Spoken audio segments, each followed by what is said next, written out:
Good morning और स्वागत है आपका 10 के दमदार ट्रेड्स में। और राजेश सतपुते और आशीष बहेती पिछले शो से हमारे साथ बने हुए हैं। निर्मल बैंक से विकास सालुंके और ट्रेड बुल से सचिदानंद उत्तेकर अपनी फ्रेश ट्रेड्स के साथ जुड़ेंगे। सुमित से आज फिर एक ऐसी कंपनी की चर्चा करेंगे जिसका श्री राम मंदिर से तगड़ा कनेक्शन है। साथ ही बजट एक्सपेक्टेशन और ग्रोथ आउटलुक पर टाटा मोटर्स पैसेंजर व्हीकल्स के एमडी शैलेश चंद्रा से होगी एक खास बातचीत। और मार्केट आउटलुक पर पेडिग्री एडवाइजरी के फाउंडर दिलीप भट्ट से करेंगे एक खास बातचीत। लेकिन पहले ज़रा बात कर लेते हैं मार्केट की एक बार। और मार्केट एट डेज लो इस समय करीब करीब 280 पॉइंट नीचे निफ्टी 21,296 पर, मिड कैप करीब करीब 1200 पॉइंट नीचे, बैंक निफ्टी 450 पॉइंट नीचे। लेकिन आज क्लियरली मार्केट्स में काफ़ी एक्सीडेंट्स हो रहे हैं और उनमें सबसे ऊपर है LTI माइंडट्री। खराब नंबर्स के बाद 13% नीचे ये स्टॉक, 13% नीचे LTI Mindtree. IEX second day running बड़ी गिरावट, 8.5% नीचे IEX। उसके अलावा ICICI Pru, Nalco, Hindustan copper, Ipca labs, Polycab लेकर आई एक बार जरा वापस। 2 दिन की शॉर्ट कवरिंग रैली, एक दिन में सुहा वापस, 5% नीचे पॉलीकैब इस समय। Berger paints, IRCTC, Mphasis, Oberoi realty, Dixon tech आज है ब्रॉडर मार्केट में पेन। जी एंटरटेनमेंट आज ब्रॉडर मार्केट में अच्छी खासी पेन है। अपसाइड में इस समय ओरेकल फाइनेंशियल करीब करीब 16% ऊपर। आरती इंडस्ट्रीज ऑफ डेज हाई लेकिन अभी भी 4-4.5% ऊपर ये स्टॉक। और थोड़ी सी स्टेबिलिटी नॉन HDFC बैंक वाले स्टॉक्स में, axis bank, Kotak Mahindra bank और ICICI बैंक में थोड़ी सी आपको इस समय स्टेबिलिटी दिखाई देगी। लेकिन चलिए एक काम करते हैं, अब ट्रेड्स लेना शुरू करते हैं। और हमारे पूरे के पूरे पैनल को एक बार जरा स्क्रीन पर रख दीजिए। और क्योंकि सचिन और विकास फ्रेश पर्सपेक्टिव के साथ जुड़ रहे हैं, यहाँ से शुरुआत करते हैं। Sachin ji good morning. Short trade लेंगे इस समय या बाइंग की हिम्मत दिखाएंगे? गुड मॉर्निंग अनुज जी, good morning Virendra ji. Clearly market का जो मोमेंटम है, आई थिंक आज के लिए तो ट्रेड मोमेंटम के लिहाज से ही लेना चाहिए। बट जिस तरीके से एक क्लस्टर ऑफ सपोर्ट नजर आ रहे थे 21,500 के आसपास के, आई थिंक वो पर्टिकुलर सपोर्ट वायलेट भी हुए हैं। एंड प्लस जो इमीडिएट एक सपोर्ट इंट्राडे में नजर आ रहा है वो लगभग अराउंड 21,260 के आसपास प्लेस्ड है। तो मुझे लग रहा है काफी बड़ी move on the down side हो चुकी है। कहीं जाकर थोड़ी सी 260 के आसपास मुझे लग रहा है एक शॉर्ट कवरिंग रैली बन सकती है on the positive side. But फिलहाल जिस तरीके से मार्केट का मूड है, सेंटिमेंट थोड़ा सा नेगेटिव है। तो इंट्राडे के लिहाज से एक अच्छा लॉन्ग शॉर्ट इक्वेशन ही रखना है आपको। जो शॉर्ट कॉल में यहाँ पर इनिशिएट कर रहा हूँ, जो हमने हमारे क्लाइंट्स को भी अभी अभी रेकमेंड किया है, वो है गोदरेज प्रॉपर्टीज में। अगर ओवरऑल स्ट्रक्चर देखें तो काफी दिनों से एक height of higher bottom sequence यहाँ पर ग्रेजुअली चल रही थी। अगर हम 60 मिनट्स डेटा देखें तो वहां पर एक क्लासिक राइजिंग वेज फॉर्मेशन था। एंड फॉर्मेशन के लिहाज से 2300 के आसपास काफी अच्छा इधर एक रेजिस्टेंस नजर आ रहा था। वो रेजिस्टेंस को रिस्पेक्ट देके एक ब्रेकडाउन हुआ है, तो मुझे लग रहा है ये ब्रेकडाउन काफी ड्यूरेबल होना चाहिए। And on the lower side जो इसका 20 डे एक्सपोनेंशियल मूविंग एवरेज है लगभग अराउंड 2170 के आसपास का, आई थिंक वहां तक ये पर्टिकुलर डिक्लाइन एक्सटेंड हो सकती है। तो यहाँ पर फ्रेश शॉर्ट्स पर्सपेक्टिव से ऐड करने की सलाह होगी गोदरेज प्रॉपर्टीज के फ्यूचर्स में। On a pullback up to 2065 तक आप इनिशिएट कर सकते हैं इन पर। स्टॉप लॉस आपको लगभग अराउंड 2285 के आसपास लगाना है। एंड एक से दो दिनों में मुझे लग रहा है 2160 के आसपास का एक स्विंग बन सकता है ऑन द लोअर साइड। यहाँ पर हिम्मत करनी है थोड़े से IT स्टॉक्स में एक प्रोबेबल बॉटम ढूंढने की। एंड वहां पर मुझे लग रहा है HCL टेक में जिस तरीके से खरीदारी हुई थी कल के सत्र में, एक अच्छी रिकवरी हुई है। वहां पर एक पियर्सिंग लाइन फॉर्मेशन है। एंड जिस तरीके से वहां पर डेटा है, अभी भी 1500 के आसपास का जो सपोर्ट बेस है वो काफी अच्छी तरह वेल डिफाइंड है। तो आई थिंक ये जो डिक्लाइन मिली है 1530 के आसपास की, मुझे लग रहा है एक अच्छा बेहतरीन मौका है जहां पर फ्रेश लॉन्ग पोजिशन थोड़े से ऐड किए जा सकते हैं on a decline up to 1525। Stop loss आपको लगाना है लगभग अराउंड 1505 पे। एंड एक से दो दिनों में मुझे लग रहा है यहाँ पर एक अच्छी रिकवरी बन सकती है 1590 से 1600 के लक्ष्य के लिए।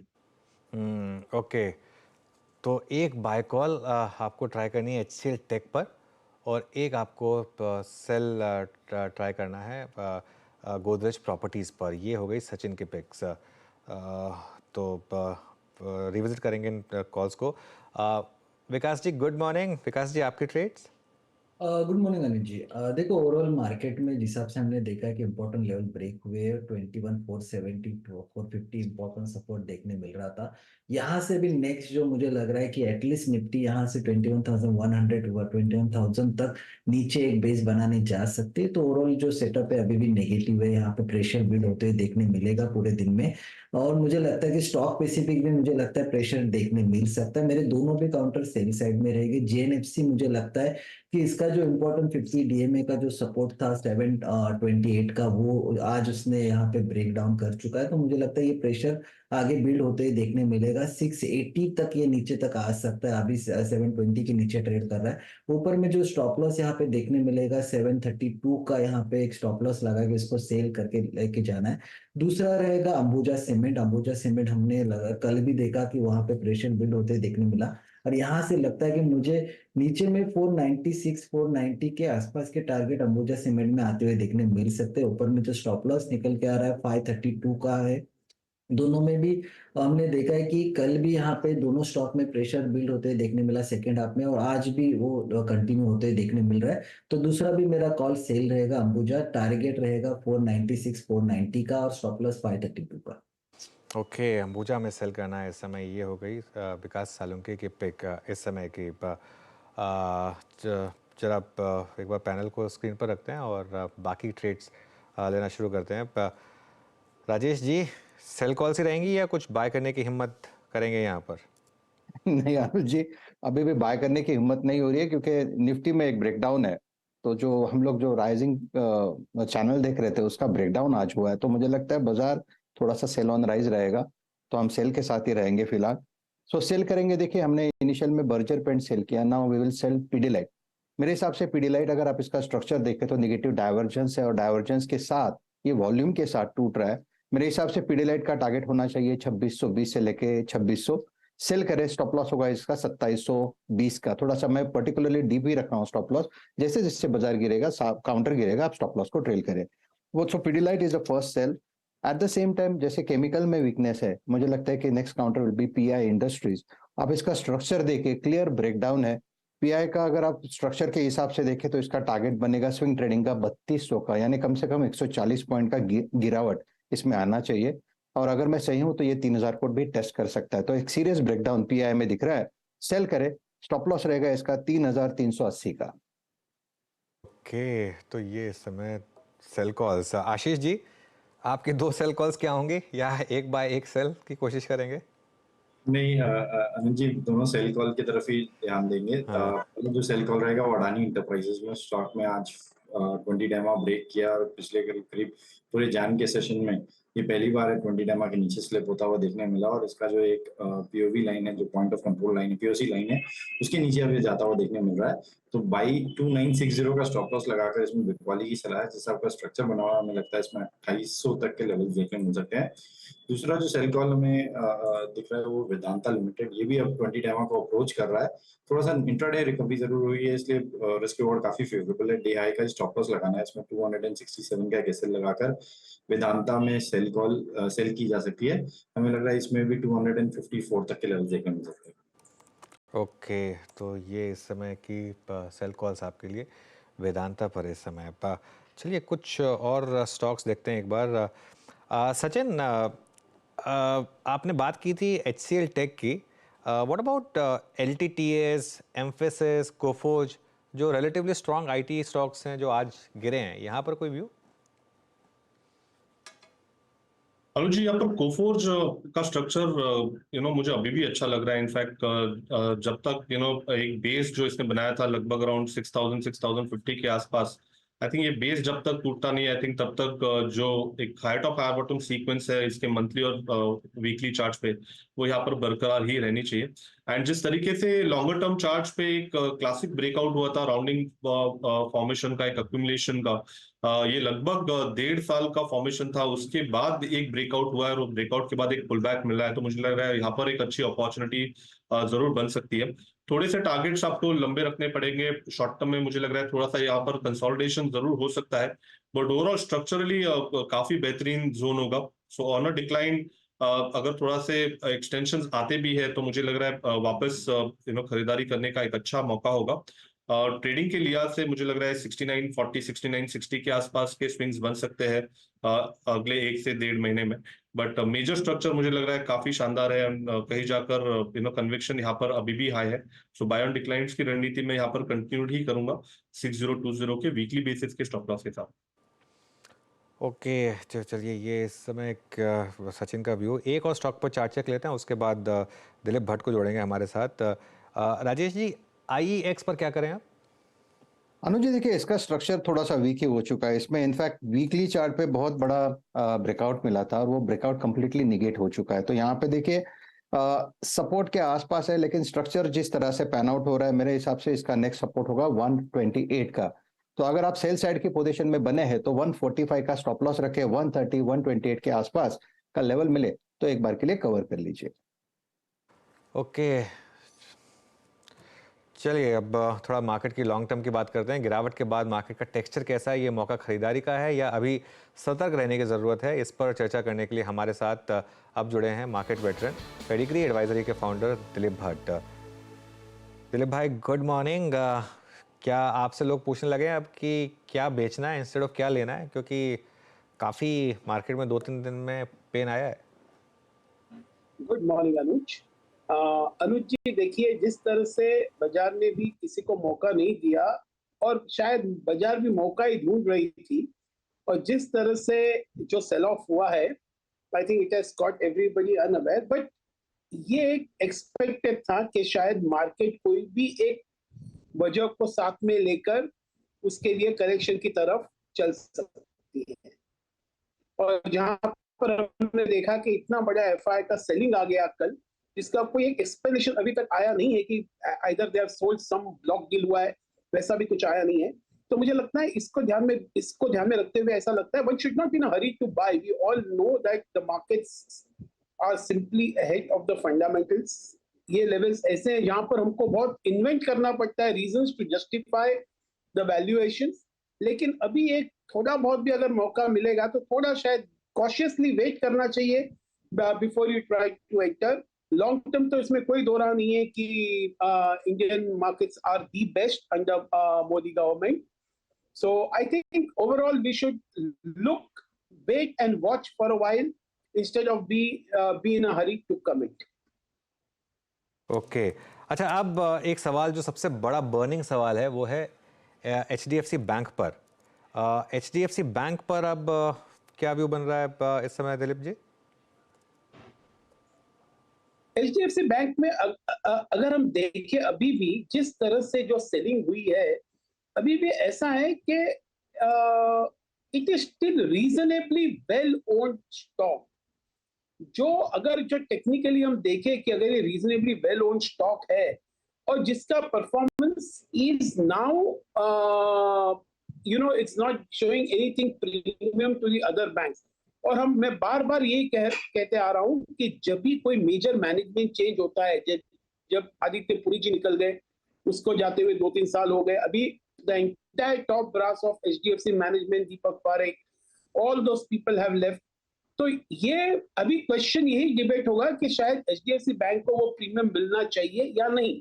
और अनलेस एंड अंटिल उनका परफॉर्मेंस बहुत स्टैंड आउट होता है, no doubt about it, it's an excellent bank with an excellent track record, but under the new management और 1-2 साल मार्केट्स जरूर इसको वेट करेगी।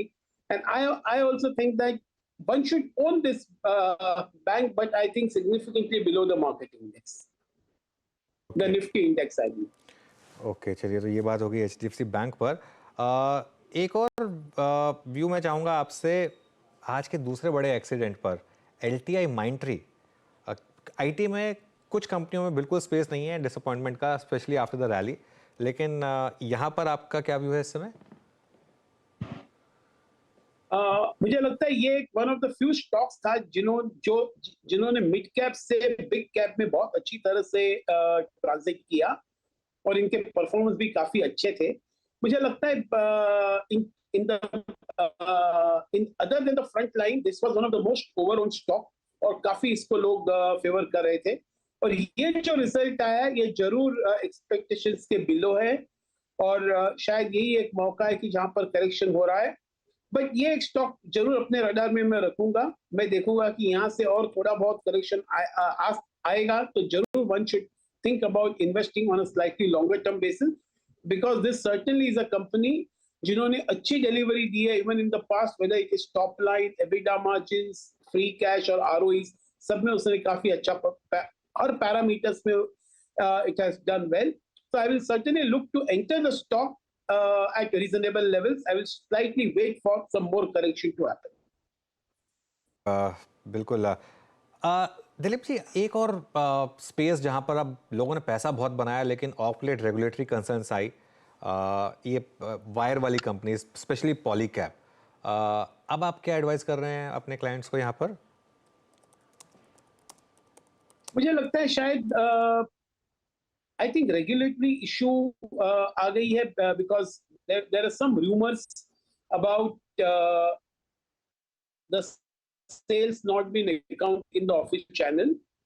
और जहां पर ये B2C का मामला है, B2C सबसे ज्यादा पॉलीकैब में है और यहीं पर एक मौका मिलता है जहां पर ये डाउट्स आ सकते हैं. अगर हम बाकी सब कंपनीज में देखें तो B2C का सेल्स इतना बड़ा नहीं है और it is more of B2B. लेकिन ये जरूर हो रहा है कि whether it is Havells, KEI, ये सब B2C की तरफ जा रहे हैं, जिसकी वजह से ये सब स्टॉक्स काफी अच्छे रीरेट हो गए हैं. तो हमको लगता है शायद एक पॉलीकैब की वजह से बाकी सबको कॉन्टेजियन इंपैक्ट आएगा, ऐसा हमको नहीं लगता, because the industry prospects continue to be good, the demand continues to be robust. और ये दोनों B2B प्लेटफॉर्म और B2C दोनों में बहुत अच्छा स्कोप है ग्रोथ का. तो यहाँ से भी ये कंपनी ठीक लगती है. Even Polycab I would say in spite and despite whatever things are coming, थोड़ा बहुत करेक्शन और हो जाए तो कोई नई बात नहीं है. शायद people are talking about the corporate governance issue, but I'm sure that things will be resolved much sooner than later. और जहां पर बहुत अच्छी private equity was a part of the investor of Polycab, we cannot forget that. तो मुझे लगता है शायद ओवरऑल इस इंडस्ट्री को Polycab और the companies within this industry still continue to look good. Okay, अच्छा एक बार जरा निफ्टी लेकर आइए और देखिए आज का लो है 21,285 और जो थोड़ा एक्सपेक्टेशन था कि 21,290 से शायद थोड़ी सी एक बाइंग आए और करीब करीब 100 पॉइंट के बीच की रिकवरी इस समय लोएस्ट पॉइंट से आ चुकी है. अब देखना है कि ये सस्टेन होती है या नहीं होती, ये बहुत ज़रूरी है. इस रैली स्ट्रॉन्ग वर्ड हो गया, इस रिकवरी का सस्टेन करना यहाँ पर. तो दिलीप जी, आप इस समय क्या थीम्स बैक कर रहे हैं, कहाँ पर पैसा फ्रेश लगाने की एडवाइस है इस समय? तो मैं यही समझूंगा कि अभी भी on an overall basis capital goods और इंफ्रा में जरूर ध्यान देना चाहिए. जैसे कि मैंने कहा कि Larsen and Toubro after a long time, despite having very good orders, उनका एग्जीक्यूशन बहुत अच्छा हो रहा है, उनका वर्किंग कैपिटल बहुत अच्छा कंट्रोल में आ गया है और after a long time they are generating reasonably good free cash. तो मुझे लगता है companies like Larsen & Toubro, and within this space अगर हम देखें कि whether it is some of the second rung companies like Nagarjuna Construction हो, I think some of these companies will continue to do well. और ये infra space ऐसा लग रहा है कि अभी भी इसमें विजिबिलिटी काफी अच्छी रहेगी, एग्जीक्यूशन काफी अच्छा रहेगा और मुझे लगता है जो बैलेंस शीट का इश्यू है वो थोड़ा बहुत जरूर बरकरार रहेगा. But overall I think the performance will be good. So infra is one where I think this is overall the things are going to be good. और FMCG में जरूर है on tactically from here on शायद 2-3 चीज हो सकती है कि शायद रूरल रिकवरी बहुत अच्छी आ जाए तो वहां पर एक वॉल्यूम ग्रोथ देखने को मिले with inflation once again trying to being लेकिन ऐसा लगा कि शायद FMCG वालों ने प्राइस हाइक जो लिया था उसका उनको बहुत अच्छा फायदा होगा. So volume growth plus price I think can result in a good PBT growth for some of this FMCG company over next 3 to 4 quarters. तो इसमें भी ध्यान देना चाहिए FMCG में. रियल एस्टेट में बहुत बड़ी रैली हुई है दिलीप जी, रियल एस्टेट और पूरे के पूरे रियल एस्टेट एंसिलरी स्पेस, यहाँ पर एक अच्छी खासी रैली हुई. यहाँ पर अब आपका क्या व्यू बन रहा है?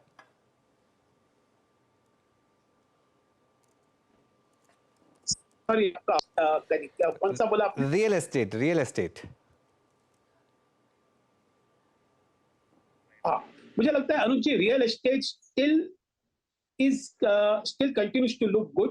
लेकिन यही मान के चले कि रियल एस्टेट में जो प्रीमियम सेगमेंट है और उसके जो नीचे का स्लाइड जरा लोअर सेगमेंट है वो बहुत अच्छा कर रहा है, और हम देख रहे हैं कि लो कॉस्ट हाउसिंग का ग्रोथ अभी भी बहुत म्यूटेड है, लेकिन real estate companies will make more money in the premium real estates.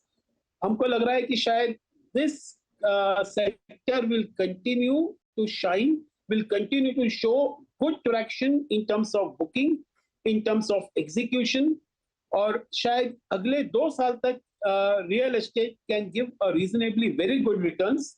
यहाँ से भी एक इन्वेस्ट जरूर करना चाहिए, because premium property prices are going up and property prices on the whole also are going up. So I think ये दोनों को ध्यान में रखते हुए लग रहा है कि रियल एस्टेट शुड स्टिल एक अभी भी ध्यान देकर उसमें इन्वेस्ट करना चाहिए। ओके, चलिए एक आखिरी सवाल मेरा आपसे, ये पेडिग्री एडवाइजरी नाम रखने का कैसा सोचा आपने, और इसका एक रीज़न बताइए ज़रा। सो वेल आई थिंक ये थोड़े फाउंडर्स के बेसिस के ऊपर भी नाम रखे हुए हैं, और थोड़ा बहुत के it denotes that we hope to give a better premium advisors going forward, और ये दोनों को ध्यान में रखते हुए हमने ये नाम रखा हुआ है। ओके, बहुत शानदार, ठीक है, अब समझा मैं एक्चुअली नाम देखकर दोनों। Thank you so much Dilip भाई, और आपको ऑल द बेस्ट इस वेंचर के लिए।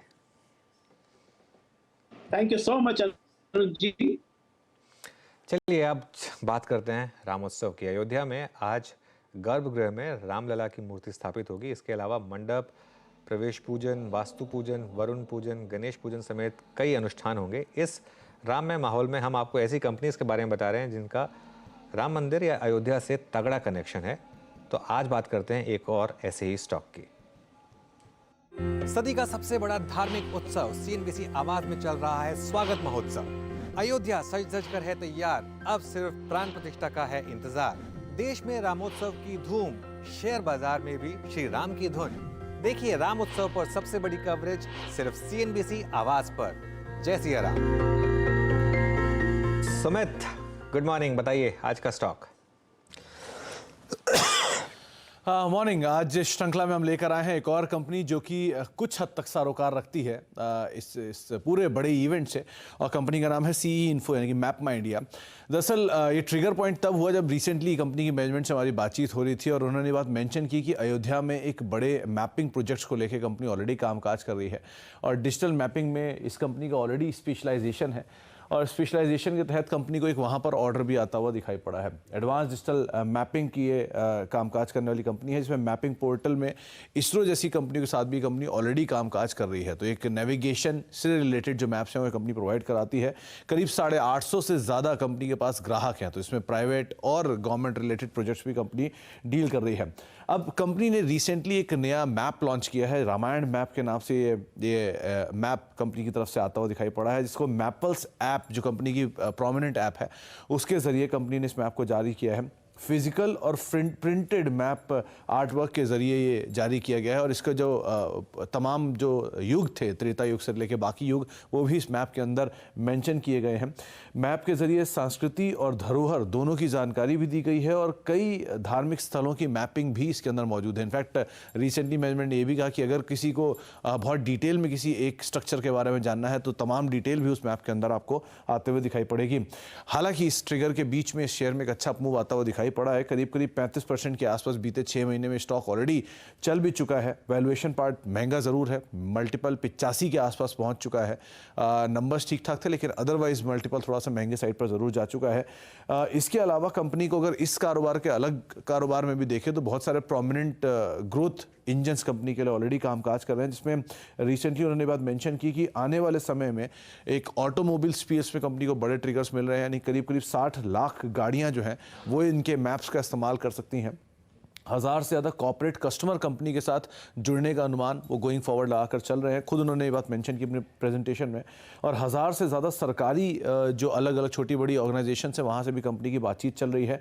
मोबिलिटी डिवीज़न में भी उनको लग रहा है कि 3 करोड़ से ज़्यादा नए मोबाइल यूज़र्स कंपनी के साथ ऐड होते हुए दिखाई पड़ सकते हैं। तो बहुत सारे प्रोस्पेक्ट भी हैं, लेकिन ऑब्वियसली बात है हाल फिलहाल में तेज़ी आई है तो थोड़ा वैल्यूएशन पार्ट महंगा है। फिर से कोई रिकमेंडेशन नहीं है, बस एक स्टॉक जो कि इस बड़े इवेंट से कुछ हद तक सरोकार रखता है उसका जिक्र यहाँ पे किया गया है। ओके बिल्कुल सुमित, बहुत बहुत शुक्रिया। स्टैंडर्ड डिस्क्लेमर, जैसा सुमित ने कहा, रिकमेंडेशन नहीं है। चलिए अब बात करते हैं कल लॉन्च हुई देश की सबसे छोटी electric SUV Tata Punch EV की। और आज हमारे साथ इसी पर बातचीत करने के लिए और बजट एक्सपेक्टेशंस और आगे की ग्रोथ पर बातचीत करने के लिए टाटा मोटर्स पैसेंजर व्हीकल्स के एमडी शैलेश चंद्रा जुड़े हैं। Shailesh ji, good morning. सबसे पहले तो आपको पंच ईवी लॉन्च की बधाई। ये बताइए कि इस समय ईवी सेल्स का कंट्रीब्यूशन कितना है पोर्टफोलियो में और कहां तक ये जा सकता है? अभी करीब हमारे पोर्टफोलियो में 12 से 15% है। पूरी इंडस्ट्री लेवल पे 2.5% के आसपास होगी है। और मुझे लगता है अगले 3 वर्षों में हम लोग की कोशिश रहेगी कि अपने पेनिट्रेशन को कम से कम हम लोग 25% कर पाए। और इस दशक के अंत तक हम लोग कोशिश करेंगे कि 50% तक इसकी पेनिट्रेशन हो जाए। ओके अच्छा, इलेक्ट्रिक व्हीकल सेल्स में अब आप क्या एक्सपेक्टेशन कर रहे हैं इंडस्ट्री के लिए और वर्सेस दैट टाटा मोटर्स के लिए 2024 में? देखिए, ईवी ग्रोथ जो है वो सबसे तेज ग्रोथ रही है किसी भी कैटेगरी में। अगर लास्ट ईयर भी देखें, अगर लास्ट कैलेंडर ईयर 2023, तो पूरी इंडस्ट्री की ग्रोथ करीब करीब 8% की थी। इसमें 2 पावर ट्रेन्स जो हैं वो सबसे ज़्यादा ग्रो की। सबसे टॉप पर थी इलेक्ट्रिक व्हीकल जो करीब करीब 90% से 100% के बीच में ग्रो किया है, और सीएनजी जिसकी ग्रोथ भी 25 से 30% के बीच में हुई। मुझे लगता है कि अब जो दोनों ये जो सीएनजी और इलेक्ट्रिक है, इसकी बेस बहुत बड़ी हो चुकी है। इस फाइनेंशियल ईयर के एंड में देखेंगे तो करीब करीब 1 लाख की बिक्री हो जाएगी 1 साल के अंदर। तो हाई बेस पे भी मुझे लगता है कि पीवी इंडस्ट्री जो करीब 5% के आसपास ग्रो करेगी अगले फाइनेंशियल ईयर में या अगले कैलेंडर ईयर में, जो कि काफी अच्छी ग्रोथ होगी। मैं बोलूंगा ये एक बहुत ही रेजिलिएंट इंडस्ट्री की का एक साइन होगा। मुझे लगता है उस छोटे से ग्रोथ रेट पे ईवी जो है मुझे लगता है 40% तक ग्रो करने की क्षमता रखती है। ओके चलिए, शानदार आपके प्रोजेक्शंस। अच्छा, आपने कुछ एक्सक्लूसिव रिटेल स्टोर्स खोले थे ईवीज के लिए, वहां पर कैसे फुटफॉल्स रहे हैं और कैसा रिस्पांस और फीडबैक रहा है कस्टमर्स का? ये स्ट्रैटेजी मुझे लगता है कि ईवी बायर्स को ज्यादा हेल्प करेगा। हम इस चीज को फैसिलिटेट करना चाहते थे क्योंकि हम लोगों ने देखा कि इलेक्ट्रिक व्हीकल बायर्स के जो कोहोर्ट्स हैं वो बहुत अलग हैं। उन लोग टेक्नोलॉजी, सस्टेनेबिलिटी पर काफी फोकस्ड हैं और कम्युनिटी बॉन्डिंग उनमें बहुत ज्यादा है। तो हमने ये तीनों चीजों को मद्देनजर इन स्टोर्स के कॉन्सेप्चुअलाइजेशन को किया। ये तीनों चीज आप उन स्टोर्स में देखेंगे। और जब से हम लोगों ने स्टोर को खोला है, 7 जनवरी से हम लोगों ने इन स्टोर को खोला गुड़गांव में, तब से फुटफॉल्स बहुत बढ़ गई हैं। और जो इनिशियल फीडबैक मिल रही है कस्टमर से, उन लोगों ने ऐसा शोरूम किसी कार शोरूम में नहीं देखा है और उनको ये एक्सपीरियंस बहुत अच्छा लग रहा है। और हमारी आगे की ऑब्जेक्टिव यही होगी कि हम लोग इसको एक्सपैंड करें मल्टीपल सिटीज में, और जिस भी सिटी में हम लोग टाटा.ईवी शोरूम खोलेंगे वहां सिर्फ उन्हीं शोरूम से इलेक्ट्रिक कारें हमारी बिकेंगी और उसके साथ साथ जी सर। सर्विस सेंटर भी। ओके आखिरी सवाल फिर, टाटा पैसेंजर इलेक्ट्रिक मोबिलिटी, ये आपने एक प्रोडक्शन कमेंस किया है पैसेंजर व्हीकल्स का सानंद, जो आपकी नई फैसिलिटी है वहाँ से। यहाँ पर एनुअल कैपेसिटी क्या होगी? और क्योंकि यहाँ पर आप ईवी और जो ट्रेडिशनल आइस इंजन्स के व्हीकल्स हैं वो दोनों बनाएंगे, तो यहाँ पर इस समय आपका क्या रेशो होगा दोनों के बीच में? देखिए, इस प्लांट की अभी कैपेसिटी 3 लाख है और इसको एक्सपैंड भी कर सकते हैं हम लोग 4,20,000। हाँ, अभी फुल 3 लाख कैपेसिटी हम लोग यूज नहीं करेंगे क्योंकि ये कैपेसिटी हमने अपने आप को फ्यूचर प्रोटेक्ट करने के लिए रखा है।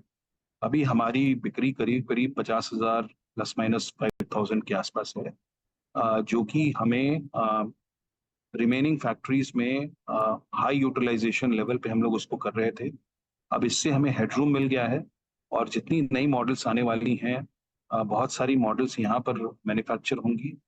और ये सही बात है कि हम लोग ईवी आइस दोनों गाड़ियां यहाँ पर बनाने जा रहे हैं। और उसका बहुत सारा रीजंस रहेगा। जहाँ भी ज़्यादा कॉस्ट एफिशिएंसीज आएंगी, जहाँ हम लोग दोनों आइस और ईवी एक पर्टिकुलर मॉडल के लिए हम लोग साथ प्रोड्यूस कर पाएंगे एक जगह, जिससे सिनर्जीज मिल पाए, वो सबको हम लोग यूटिलाइज करेंगे। तो कोई फिक्स्ड रेशियो नहीं है, क्योंकि ये रेशियो जो है इलेक्ट्रिक की तरफ बढ़ती जाएगी आने वाले दिनों में। बट ऐसा कोई फिक्स्ड रेशियो लेकर हम लोग नहीं कर सकता। ओके, फिक्स रेशियो लेकर काम नहीं कर रहे हैं। चलिए, बहुत बहुत शुक्रिया आज हमारे साथ जुड़ने के लिए और हमसे बात करने के लिए। और थोड़ा मार्केट में रिकवरी आई लोअर लेवल से, इनफैक्ट अब 21,411 पर। अब देखते हैं ये रिकवरी सस्टेन करती है या नहीं, क्योंकि लोज एग्जैक्ट लो प्रोटेक्ट किया आज मार्केट ने। 21,290 का जो लेवल था, 21,285 से एक रिवर्सल अभी के लिए। और बैंक निफ्टी में भी ठीक ठाक रिकवरी, लेकिन ये सस्टेन करेगी कि नहीं, ये देखना इंपॉर्टेंट होगा। और अब इस शो को यहीं समेटते हैं और सुमित के पास चलते हैं ट्रेडर्स हॉटलाइन के लिए। Sumit, back to you. Good morning. Morning. तो उम्मीद लग रही है कि शायद थोड़ी सी रिकवरी और आनी चाहिए, कि बैंक निफ्टी, आज निफ्टी माफ़ करिएगा एक्सपायरी का दिन है, तो लेट्स सी कैसे वहाँ पर कामकाज होता है और स्पेशली बैंक्स कैसे ड्राइव करते हैं। खासतौर से एचडीएफसी बैंक 1500 के ऊपर तो आ गया है, बहुचर्चित है। देखते हैं कैसे कामकाज होता है। आगे हम ट्रेडर्स हॉटलाइन में बातचीत करने वाले सर्वेन से हमारे साथ मौजूद हैं, उनसे हम चर्चा करेंगे आपके सवालों पर, लेकिन पहले रुख कर लेते हैं हेडलाइंस का।